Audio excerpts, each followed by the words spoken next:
An 83-year-old man in a high school t-shirt walked up to the front door of his Philadelphia family mansion on Wednesday afternoon and flung a V for Victory sign in front of a media pack. Bill Cosby's sexual assault conviction was reversed by Pennsylvania's top court after he spent more than 3 years in prison. The court found that the former actor and comedian should never have been convicted in the first place, as you can imagine. The news of his release has stirred up quite a lot of attention, some happy and many upset about the news. In today's video, we're going to discuss Janice Dickinson and her reaction to Bill Cosby's release, along with everything you need to know about his recent release. But before we get into the video, don't forget to leave a like and subscribe to the channel with notifications turned on so you don't miss any of the new videos we post. Janice Dickinson reacts to Bill Cosby's release from prison. Janice Dickinson is speaking out in the wake of Bill Cosby's release from prison on Wednesday, when the Pennsylvania Supreme Court reversed his sexual assault conviction. Janice Dickinson is an American model, television personality, businesswoman, and novelist who was born on February 16, 1955.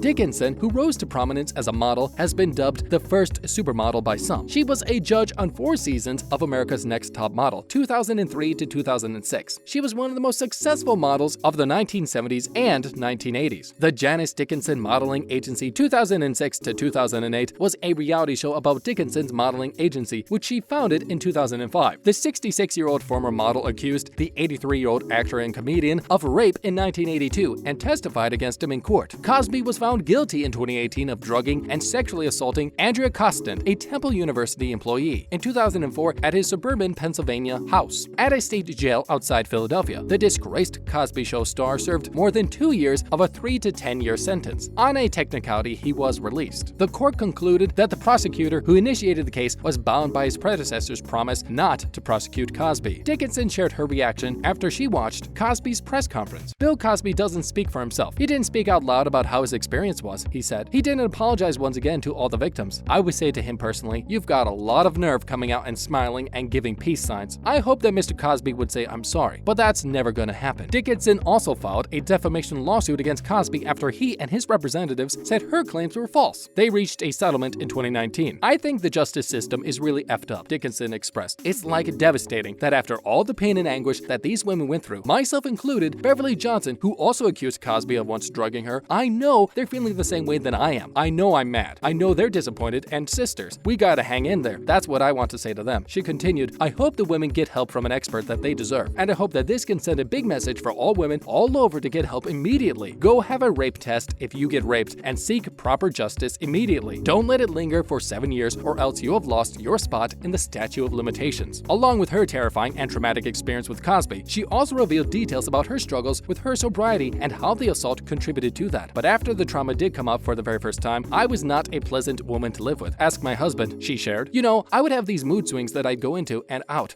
just like being a spaz, you know? I'd have these mood swings and I was in and out of altered reality. It always took me back to that fateful night in 1982 in Nevada. I just don't have any words to describe the pain that was inflicted upon me. Bill Cosby's release from prison details. In a stunning turn of events for the comedian once known as America's Dad, Pennsylvania's highest court overturned Bill Cosby's sexual assault conviction and freed him from prison on Wednesday. Cosby's lawyers claimed the disgraced comedian walked free after serving 3 years of an unfair sentence. The news of Bill Cosby's release from prison has startled many people in the United States, particularly his accusers. The former Cosby Show star, who was the first celebrity to be tried and convicted in the #MeToo era, said nothing as he arrived and only smiled and nodded later at a press conference outside, where his lawyer, Jennifer Bonjean, said, "We are thrilled to have Mr. Cosby home." Constant and her lawyers expressed disappointment with the verdict in a statement, and they, like many other advocates, expressed concern that it would dissuade sexual assault victims from coming forwards. They went on to say, "We urge all victims to have their voices heard." Mr. Cosby's case began in 2015 when he was arrested on charges of drugging and sexually assaulting a woman at his home in the Philadelphia suburbs 11 years before. In April 2018, a jury found Mr. Cosby guilty of 3 counts of aggravated sexual assault against Andrea Constant, who was a Temple University employee at the time and whom Mr. Cosby had mentored. At the time, Ms. Constant hailed the guilty decision, stating, "Truth triumphs," and the National Organization for Women described it as a warning to sexual predators worldwide. However, Mr. Cosby's lawyers, who had previously stated that the charges against Mr. Weinstein would make it difficult for them to get a fair trial, later claimed in an appeal that the verdict had been influenced by a period of public panic. The women have spoken out about Cosby's release, as have their attorneys. The ruling has left Lisa Bloom disgusted and surprised, according to CNN's Ana Cabrera. Miss Bloom stated that she believed it was going to be a long day. "I believe it will be a re-triggering event event for everyone who has testified that he drugged and assaulted them. She also said on CNN and on Twitter that Cosby's release demonstrates how the criminal justice system favors the wealthy and powerful. The jury heard all of the evidence, considered everything, convicted him, and now that this day has come, I just think it's a slap in the face for all the victims. I'm glad he got some time served, she said, but it was only a tiny measure of justice that he should have received. And it just goes to show, if you have money and power in the criminal justice system, and you can afford attorneys to fight and fight for years and years, eventually you may have a loophole and a way to get a conviction overturned. And that's what happened here. Miss Bloom said. Victoria Valentino, who accused Cosby of raping her in the 1960s, expressed her outrage and stunned reaction to the news. Miss Valentino characterized the announcement as a gut strike because it came out of nowhere. Miss Valentino added that when Cosby was found guilty 3 years ago, she and other women felt justified, as did victims of other influential men like Harvey Weinstein. My stomach is in knots. The work that we have done to uplift women has been overturned by a legal glitch. We now have a serial predator on the street. What does that say about a woman's worth, a woman's value? Do our lives mean nothing? All of the lives that he damaged, not to mention our children, how we respond to our children, and our personal relationships. He's impacted the lives of well over 60 women. There you have it. Everything you need to know about Janice Dickinson's reaction to Bill Cosby and his recent release from prison, why he was released, and how other victims have been reacting to the traumatic event. If you enjoyed today's video, don't forget to like and subscribe so you never miss any of our new and upcoming content. Thanks for watching.